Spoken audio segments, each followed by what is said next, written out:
అమెరికాలో ఆ మధ్యన ఒక దిక్కుమాలినటువంటి ఉద్యమాలు జరిగినాయి కదా.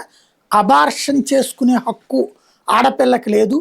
కడుపు వచ్చిన తర్వాత అది పెళ్ళి కాక వచ్చినా, పెళ్ళి కానివాడితో వచ్చినా, లేదా అమ్మాయి అనారోగ్యంగా ఉన్నా సరే తను కనాల్సిందే అంటూ ఎంతకాలం ఈ ప్రజాస్వామ్యం, ప్రపంచంలోని అతిపెద్ద ప్రజాస్వామ్యం అనే ఆ దేశంలో అబార్షన్ అనేటటువంటిది నిషేధిస్తూ ఉన్నటువంటి దరిద్రం. దాని మీద ఈవెన్ సుప్రీంకోర్టులు కూడా అక్కడ ఇచ్చిన తీర్పులు చూసాం కదా.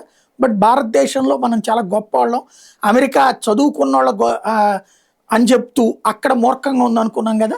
ఇప్పుడు ఆ అమెరికా దరిద్రాన్ని ఇండియాలో తెద్దాం అనుకుంటున్నారు.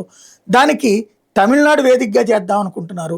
మిషనరీల ప్రేమతో, మిషనరీల ఆశీర్వాదాలతో అధికారంలోకి వచ్చినటువంటి తమిళనాడు ముఖ్యమంత్రి విజయ్ అక్కడ వచ్చేటప్పటికి ఇప్పుడు అక్కడే ప్రారంభించారు.